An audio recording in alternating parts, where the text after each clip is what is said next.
What's up, YouTube? So I have 3 Nintendo Switches that I'm working on today, and we should be able to fix all of them. Let me see. This is a perfectly good device. I had to pull some parts from, and now I just have to, I was in a pinch. I needed a donor board. I was at my other shop, so now I gotta put a filter back on this so that it'll work when it connects to the TV. This is the donor board for it. This will be the donor board for some other things. What else? And then I have this one right here. I don't want to show the customer's name, but we have a SD card. Initially tried replacing the SD card, but upon further inspection, one of the pins, which I'll show you here in just a bit once we get under the scope, but one of the pins is broken, so we're going to replace that. And then on this one, this has been an interesting one. Initially I did a charging port, and then I did an M92 after I discovered that was bad, but I had to replace the port first. Then I needed to, I was at my other shop, I was trying to fix this same day for the customer. Then I ended up cannibalizing the filter off of my good board, so that I could turn this around, and then I was just gonna fix this when I got home, only to find out that I don't know, something's funky with this connector, the LCD connector, and I don't think I have it around here. Maybe I do. I don't even know if you can see this, but this little like flap came off, so we're just gonna replace it. And yeah, I don't know, if you have a broken Nintendo, you want to send it to me, let me know. But I gotta get all these motherboard out.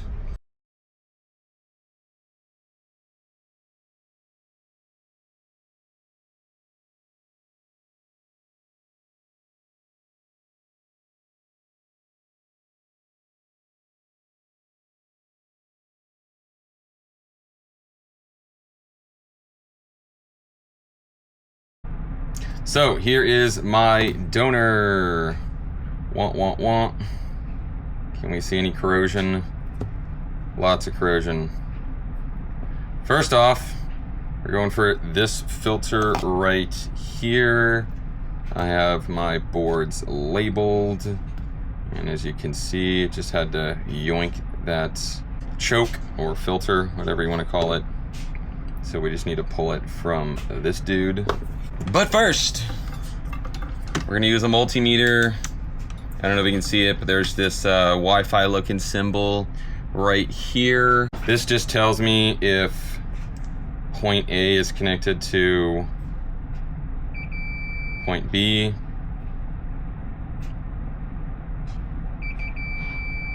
So this is a good choke. So let's yoink it. Add a teensy bit of flux.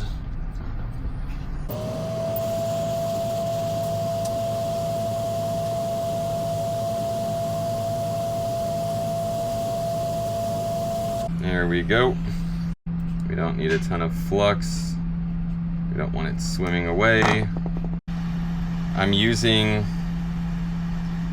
360, 370, and about 50% air.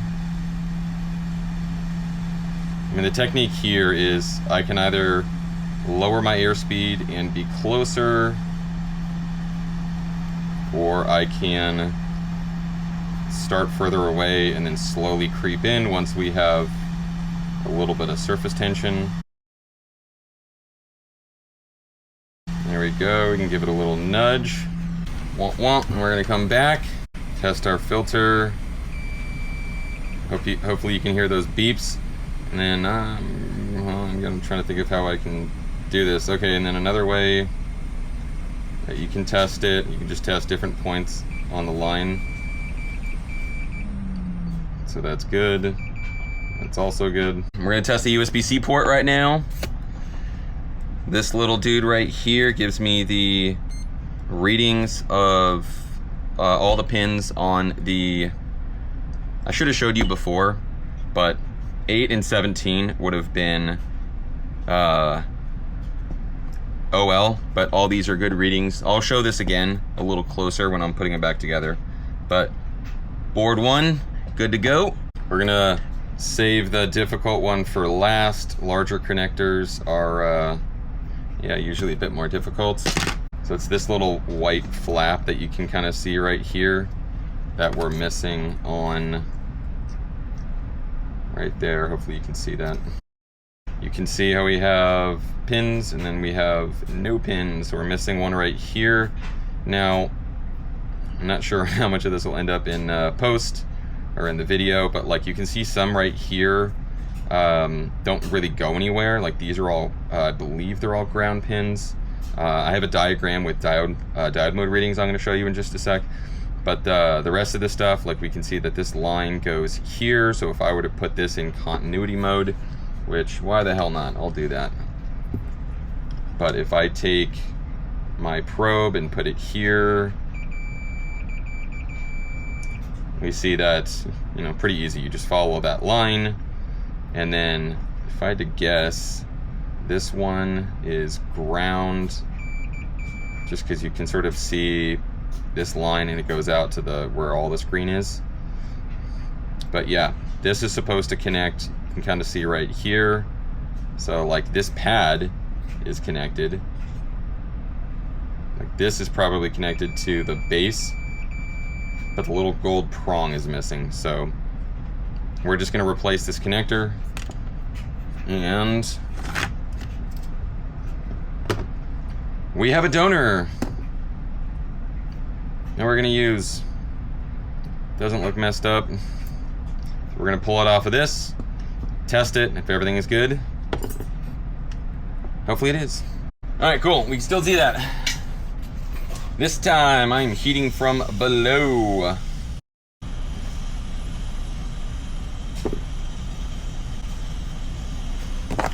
Where's my flux?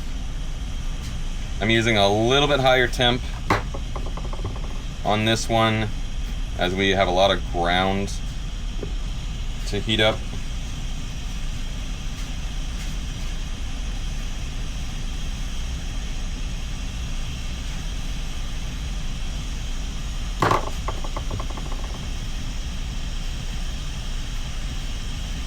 And then we wait. If I had to guess, it's good to go. Let's see. Yay. I don't know, hopefully that helps out, using my light and my anti-glare. My ring light right here, and then, I don't know, yeah, my anti-glare. We have our donor right here. So we're gonna look for, you know, some signs like right here. I don't know if you can see that little scratch mark, but when it turns liquid, it'll go away.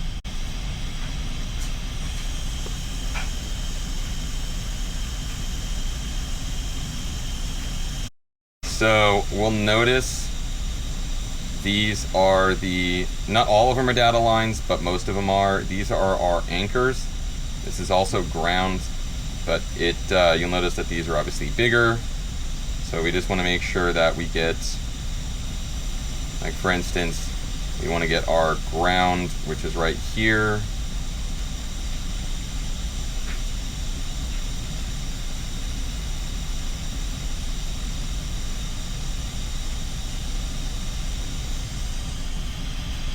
One of the nice things about soldering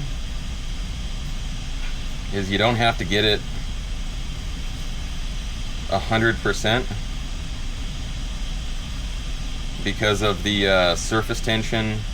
You'll see here, this is starting to turn liquid. Boom, you just saw it nudge in place.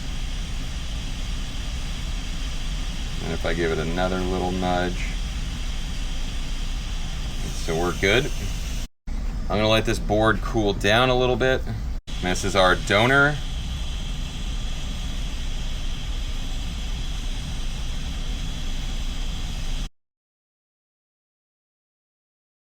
Now on these wider connectors, you just want to make sure that both sides were liquid. So I sort of nudged that side, then nudged the other side. Now you obviously don't need to be nearly as gentle with this connector.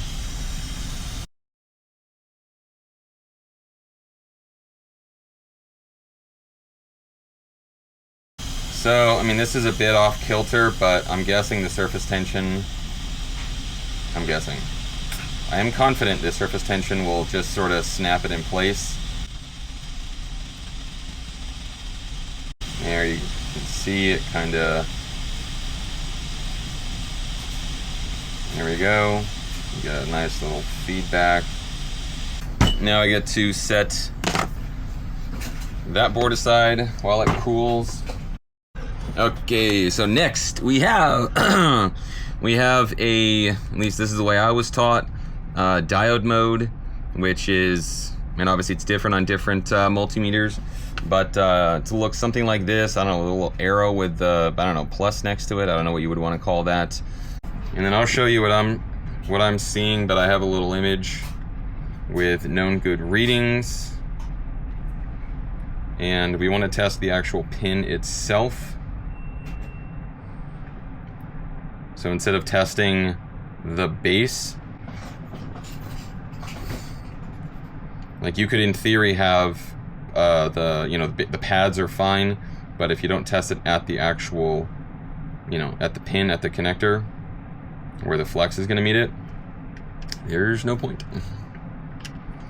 But in diode mode, it goes something like this. There is red probe on ground, which can just be a shield. And then 500, and we get 525. 500, and we get 490.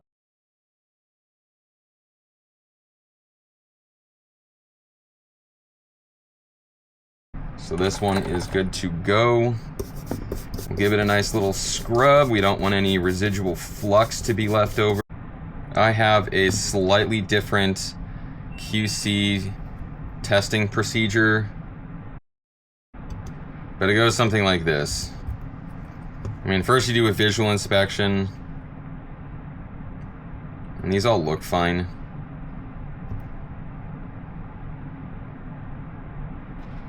I mean, if you wanted to, we could go and literally just give this a little nudge. Obviously, if it moves, that's bad. Yeah, so they're fine. And once again, I come in diode mode, red probe on ground, which is just as easily can be a shield. A bunch of these back here, as you can kind of see, we have these squiggly lines go to the back. A bunch of these are OL. And so I'm just going to test this side. I forgot to get footage of my multimeter, but as long as it's within about 100 points, so if it says 583 and yours says 500, you're basically good. Now if you really wanted to go extra, you would put it back in continuity, and then basically all the lines that are actually supposed to have, so we don't necessarily need to test ground like any of this over here. But if you're in continuity and you want to know that the pin actually connects, and you have continuity on that line, make sure we're not like accidentally touching ground. We're good.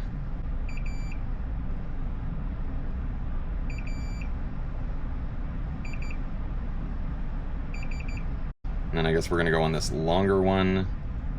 So once again, we don't really care about ground.